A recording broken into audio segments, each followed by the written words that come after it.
muita gente acha que o que a gente tem é fácil. É fácil quando você olha 30 mil pés de altura, tá? Quando você vai aprofundando,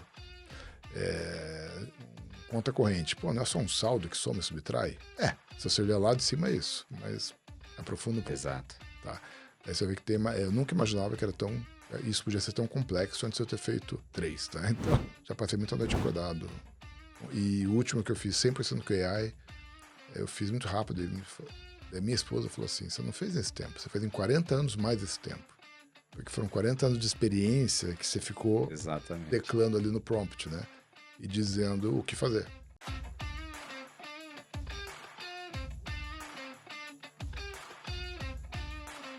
TK, boa tarde. Boa tarde. Prazer receber você aqui no nosso podcast da BFintech. Eu que agradeço pelo convite. Pô.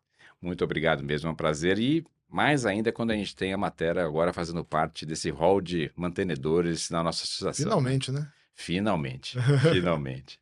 TK, a matéria, bom, eu sou fã da matéria porque é realmente talvez a maior referência que a gente tenha de soluções tecnológicas, né, para o mercado financeiro, né?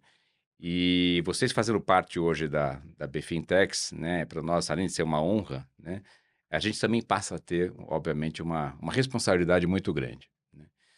O que que levou vocês a fazerem parte, né, da nossa associação exatamente nesse momento de transformação do mercado financeiro? Cara, acho que já devia ter feito antes, né? Pô, a gente começou com o mercado banco, puro banco. Mas desde 2014, com a instituição de pagamento, a gente já entrou de fintech, atender fintech, trabalhar com fintechs. Eu acho que a gente já estava tão envolvido com fintechs tão profundamente que era uma vergonha a gente não fazer parte, tá? Pra falar a verdade. Então a gente tinha que estar aí. É um setor que a gente sempre teve muito próximo e tinha que estar lá, tá? E é um setor que, para a matéria, assim, cara, se a gente. É o setor que nos dá vida. Assim, é um setor que faz a matéria estar renovando, tá aprendendo com as novas empresas mais ágeis, que acaba rebatendo também nos nossos clientes bancários, porque a gente acaba virando um elo de comunicação. É importante essa vida que traz para a matéria as fintechs, tá? É bem legal.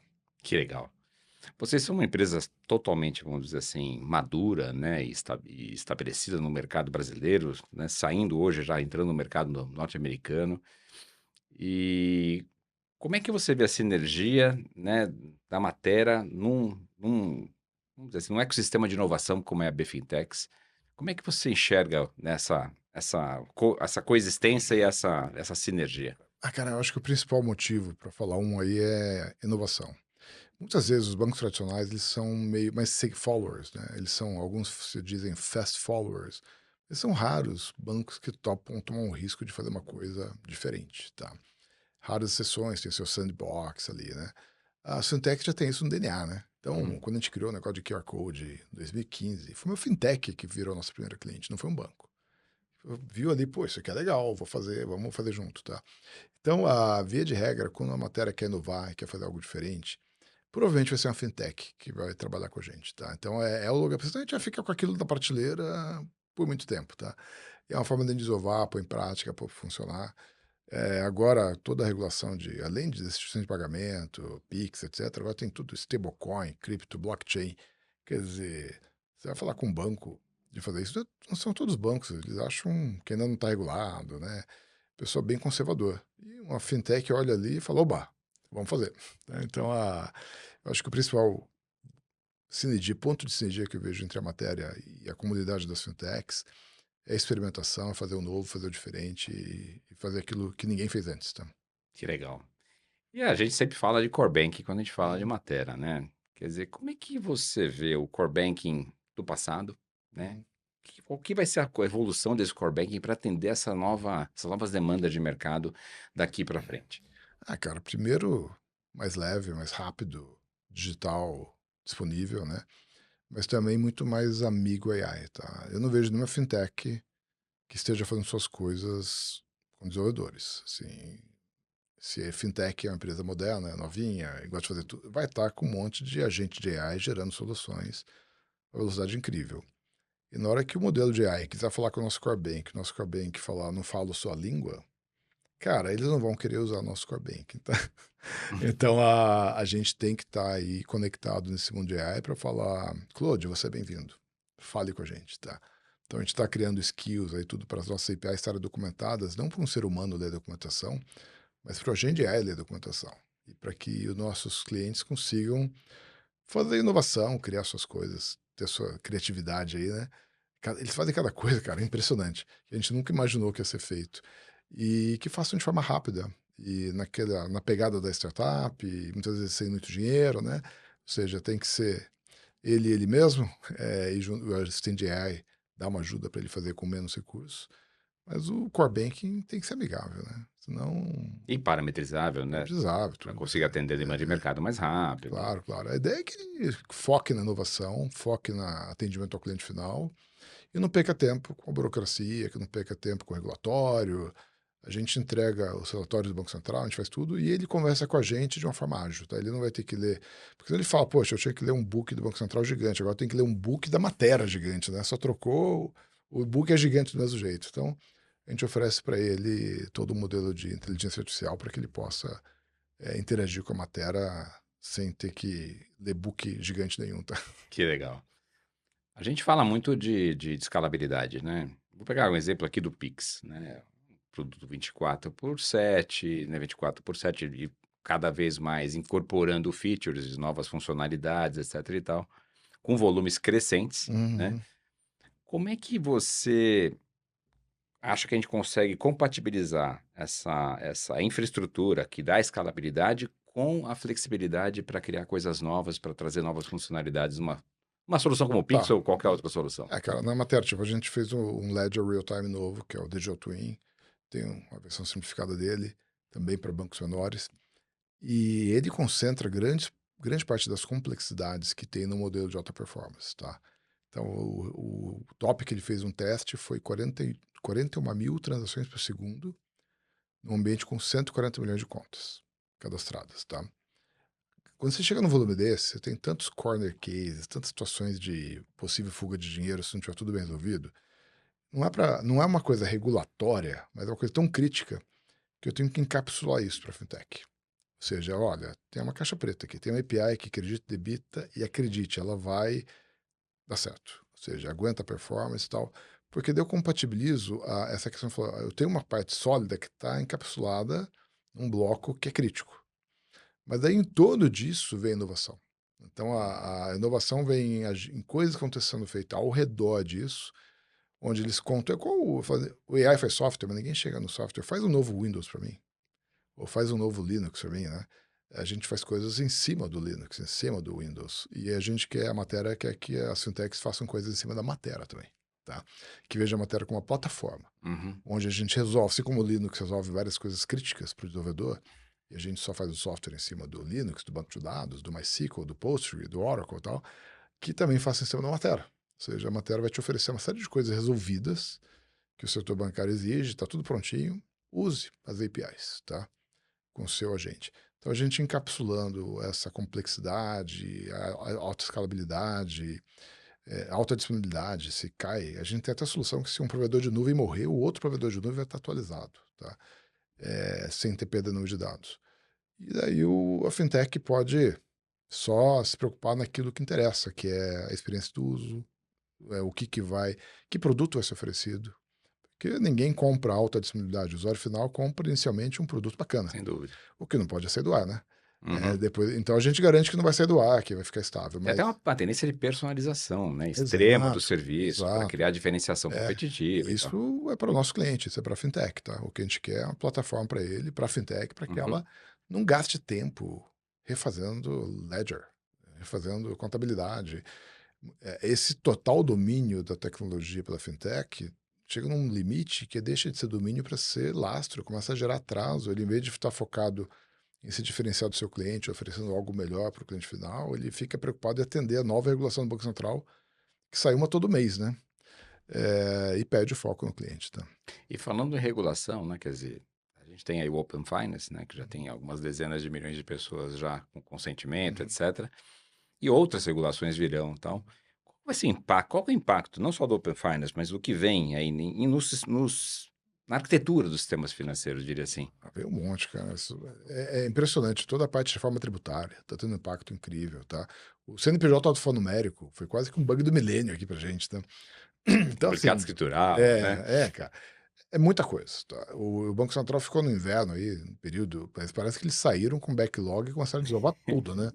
Então, assim, é um impacto gigante. E, assim, a fintech que usa um provedor, a Matera, ou o nosso concorrente, tem como vantagem não ter que ficar tão preocupado com isso. Se o CNPJ ficou alfanumérico, o problema é da Matera. Não é meu, tá?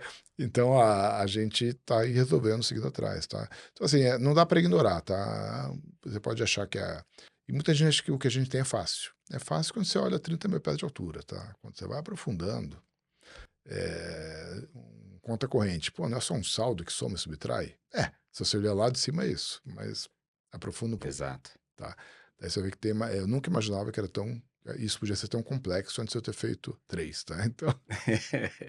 Não, e aí vem até uma outra pergunta, né? Você acabou me dando um gancho aqui. Porque tem muita fintech. Aliás, hoje a gente estava falando um pouco sobre AI, né, em desenvolvimento. Tem muita fintech, talvez até que pense em fazer o seu próprio core banking, Uhum, né? uhum, Como é que você toma essa decisão com uma empresa ainda de pequeno, médio porte? Eu tenho a opção de usar AI para fazer o meu uhum. próprio core banking ou usar um core banking já de mercado, já com, obviamente, com uma solução já provada e tudo Aham. mais. Como é que você toma essa decisão hoje? Sabe que o AI ele potencializa o que você é, né? Tem uma pesquisa do Gallup que falou aí que quem é bom num dado assunto, o AI está deixando ele 4, 5 vezes mais produtivo. E quem é ruim no dado assunto, ele está perdendo produtividade. Não sei se você viu isso. Eu não Porque, cheguei bem. porque ele produz materiais errados, só que ele não tem capacidade crítica, porque ele não entende, e ele Uhum. passa para frente coisas erradas, tá? E quem tem capacidade, quem entende do assunto, debate, usa o AI a seu favor e está tendo um aumento de produtividade enorme. Eu adoro AI para fazer o que eu entendo, tá? Eu não vou fazer quando eu entendo com AI, tá? O que significa? E mesmo, vamos dizer que a fintech faça o próprio core banking. No final das contas, vão ter milhões de linhas de código feitas com AI, rápido. E na hora que der um pau nisso tudo, tá? E na hora que tiver uma regulação nova, você vai ficar seguindo. Ou seja, o V0 é bom, tá? Mas o filme não termina aqui. O filme é continuado, tá? Então, e a Matera, o nosso concorrente, a gente não é só fornecedor, é parceiro. Então, a gente está trocando experiências entre nossos clientes, a gente está acompanhando o que o Banco Central está fazendo, tendências. A gente leva ideia para cliente. É comum a gente chegar no cliente e falar, poxa, olha o que a gente fez aqui. Então, o nosso cliente ele tem na Matera um fornecedor que evita que ele refaça algo que é complexo, que vai drenar energia, que ele foque na experiência do usuário final e ainda vai ter um parceiro, tá? Que vai estar ali levando novidades e trocando ideias, ajudando ele nisso aí, tá? Então, eu não faria tudo do zero, mesmo com AI, eu sou um fã de AI, tá? Porque não é só fazer, tem o depois, tá? E fazer envolve conhecer muita regulação, muitas regras. Se você não orientar o AI a fazer tudo, ele não vai fazer nem, talvez ele nem leia a documentação do Bacen que está escrito, ele poderia ler se você não mandar ele ler, tá? Uhum. A transação distribuída, racing condition, cara, você tem eu já passei muita noite acordado. E o último que eu fiz 100% com AI, eu fiz muito rápido. Daí minha esposa falou assim: você não fez esse tempo, você fez em 40 anos mais esse tempo. Porque foram 40 anos de experiência que você ficou Exatamente. teclando ali no prompt, né? E dizendo o que fazer. Faz isso, tá assim dá errado, assim vai dar problema. Já vi esse filme dando problema. Então, se você ainda não viveu tudo isso, e você vai sair com AI, vai ser alguma coisa errada ali, tá? Pelo menos comigo saiu. Só que como é a minha área de entendimento, eu falei, pera, vai dar problema aqui, né? E é interessante que ele é muito honesto, né? O Claude fala, você tem razão, esse código tá quebrado. Ele não vai, não tenta ficar, veja bem e tal, né? Ele só fala, esse código está quebrado. Nessa linha, quer dizer, você vê alguma tendência dos próximos 5 anos que o mercado ainda está, talvez, subestimando? Que deveria ter prestar mais atenção? Assinatura digital pós-quântica, tá? Primeiro, o mercado tinha que entender um pouco AI, tá? AI ainda está muito místico. O pessoal no GPT, no browser, mexe, acha Usando que como isso browser, né? não entendeu o que, que é o Cloud Code tomando conta do seu terminal e operando no seu computador. E no meu caso, eu ponho 10 computadores gerenciados por um Mac Mini. E esse Mac Mini, com Cloud, orquestra 10 computadores na rede, na nuvem, sozinho. Ele copia. Ele tem tudo, o computador tem apelido. Põe aqui no Chicago, põe aqui não sei aonde. Você vai dando um nomezinho nos computadores, ele aprende pela conversa e tá comandando tudo. Limpa aquele computador, instala o negócio da fintech naquele outro computador, instala nele agora. Tá, e vai. Então, assim, o AI, cara, é muito além do que está todo mundo imaginando.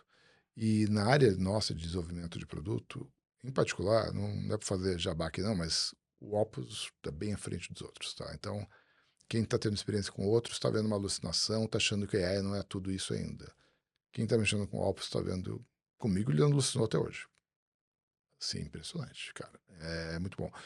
E então não é que ninguém está falando ainda, mas acho que ele é muito mais do que está todo mundo imaginando, tá? A outra coisa, eu vejo aí empresas falando que em 4 anos vão estar me desenvolvendo e vejo empresas falando que já está proibido de desenvolver. Ontem, 2 dias atrás, teve uma entrevista com o criador do Cloud Code, ele perguntou para a plateia, quem aqui levanta a mão quem não faz mais código manualmente? Ele levantou a mão Olha, e mais da metade da plateia levantou a mão. Entendeu? E você tem bancos que ainda tem políticas de não deixar o desenvolvedor usar IA fazer código. Então, tá percebendo? sim. Tá todo mundo falando, se Uhum. encaixa um pouco na sua pergunta, né? E o outro é a criptografia para computação pós-quântica, é, porque a gente vai conseguir quebrar senhas, provavelmente, né? E já existem algoritmos muito bem resolvidos para computação pós-quântica. Ah, e apesar de ser lá na frente, algumas coisas têm que ser feitas já. Por exemplo, a assinatura de contrato. Se eu assino um contrato com uma computação, uma curva elíptica, um RSA, hoje, 2026, em 2032 eu vou conseguir fazer essa mesma assinatura falsa. O que significa o seguinte, como que eu vou distinguir o contrato que está legitimamente assinado do contrato que não está legitimamente assinado? Ou seja, o fato de em 2032 eu poder assinar qualquer contrato com curva elíptica, Uhum. quebrando a criptografia, significa que eu invalidei todas as assinaturas de 2026. Tem efeito Retroativo. retroativo. Retroativo, tá? Dados que eu gravei criptografados, que eram dados sensíveis, vão poder ser abertos. Então, não é uma transmissão de dado que eu estou transmitindo para você. Eu não tenho computação quântica hoje, resolve daqui a 5 anos, tudo bem. Eu estou transmitindo e acabou a transmissão. Agora, um dado que é guardado, um dado criptografado, sigiloso, uma assinatura de contrato, já tem que preocupar hoje, tá? E você tem algoritmos oficiais, padronizados, que quem entende do assunto diz que aceita, o NIST dos Estados Unidos aceita. Então a gente vai levar na Febrabantec aí uma brincadeira com computação quântica, com assinatura pós-quântica, né? Usando Bounce Castle, que é uma biblioteca de um australiano, o David Hook. Tive uma call com ele, nem sabia que ele era o criador disso tudo. Que legal. Eu tinha que ter tirado o screenshot que eu tava com ele, cara. E é super simples, tá? Bem, bem legal. E acho que os bancos todos têm que prestar atenção nisso. Procurement tem que começar a colocar exigência disso de software. Tem que ser. Se um banco abrir agora, começar a pegar uma solução que não está preparada para computação quântica, ele está comprando um problema, tá? Então, Nossa, excelente tem que ponto fazer isso. parte nos questionários de contratação. Sua solução é pronta para computação Tem que fazer pós-quântica? Não. parte da homologação da Tem que fazer solução. parte da homologação, né? Porque é um problema. Assim, pode não acontecer, ninguém sabe. Mas o fato de ter chance de acontecer já é suficiente. Até porque não tem um preço a pagar tão grande, tá? É só fazer direito. É só Hum. saber que existe e fazer direito. Eu fiquei surpreso como é simples ter uma solução preparada para computação pós-quântica. Só que ninguém está pensando nisso. É verdade. Não é um tema que parece estar no radar das pessoas, não. Não, não. E tem, cara, pensando aqui nas fintechs que estão assistindo a gente, bancos digitais e outros players, né? Que querem crescer, né? Mas querem crescer com segurança, Uhum, querem crescer com uma estrutura de custos que seja uhum. viável, né? Que querem inovar, etc. Que conselho você dá para essas empresas, esses novos players Ah, do mercado financeiro? cara, tipo, é aquela coisa sempre, é fazer um produto que o mercado quer, que tem demanda, né? Todos os produtos meus de sucesso tinha demanda. E os que eu vendi zero aqui eu achei legal, mas ninguém mais achou legal, então não teve demanda, né? Ah, tendo demanda, usar AI é pesado para poder ter velocidade, principalmente, custo, mas não abrir mão de algum cara de tecnologia, ciência da computação, a ciência da computação no sentido dos princípios de computação estão mais valiosos do que nunca, tá? Porque a linguagem, se tem vírgula, ponto e vírgula, deixou de ser relevante. Agora, saber que é uma transação distribuída em 3 servidores, que tem que dar tudo ou nada, que não pode ficar o dinheiro sumiu de um lugar e não apareceu no outro e a luz Uhum. acabou. E como que eu faço? Porque quando a gente fala teoria de computação, muita gente acha que a coisa de teoria na prática é outra. Eu falo, tá bom, então você debita aqui, vai acreditar ali, acabou a luz, e aí? O dinheiro sumiu e não apareceu e ficou assim mesmo? Abre um chamado, espera o cliente reclamar? Como que você faz um software que sobrevive a isso? Vai dar? Dá. Então, na teoria de computação, vamos fazer. Se você sabe que existe isso, quando você conversar com o AI, você fala que tem que Tem fazer um assim. back to the basics, né? Tem, Tem, cara, tem, tem. cara. Então, assim, eu vi um podcast e a pessoa falou que coding is dead, né, mas que a arquitetura de software está longe de morrer. Eu achei bem legal quando você começa a ver, tá? E outra coisa é simplicidade de arquitetura. Segurança, falou de segurança, né? Muita gente faz segurança com complexidade. Segurança por obscuridade. E começa a tentar fazer o impossível, ou transforma, tipo assim, vou pôr a chave Pix a chave Pix não, vou pôr a senha do Banco Central, a chave Uhum. criptográfica num HSM.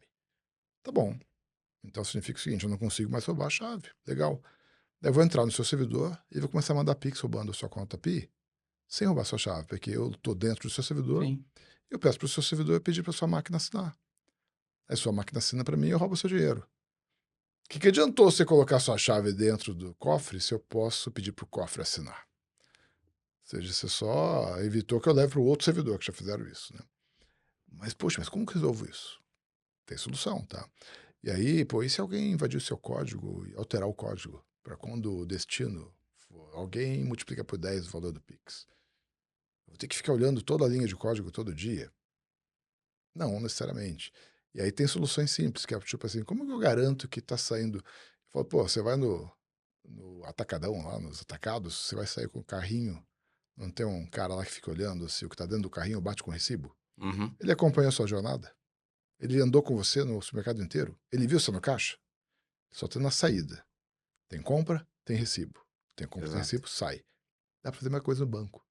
O dinheiro está saindo do banco lá no Pix. Está saindo, tem recibo, sai. E como que é um recibo? É um recibo que não depende da qualidade do software. Ou seja, tudo pode ter falhado, mas se o cliente original não pediu, não sai. Então, assim, quando você vai back to the basics de novo, aí, né? Você entende, você consegue ver que tem soluções de computação que permitem resolver de uma... E aí, o que a fintech quer? Agilidade, leveza. Isso aí tem a ver com leveza, cara. Tem a ver com agilidade. Tem a ver com não fazer um software complexo que esteja extremamente seguro, porque ele vai no básico. Tá? Que é o seguinte, esse dinheiro está saindo porque o meu usuário pediu para sair. E não porque eu confio no meu sistema de senha. Eu não Uhum. confio. Eu não confio nem no meu software. Mas eu sei que o usuário foi.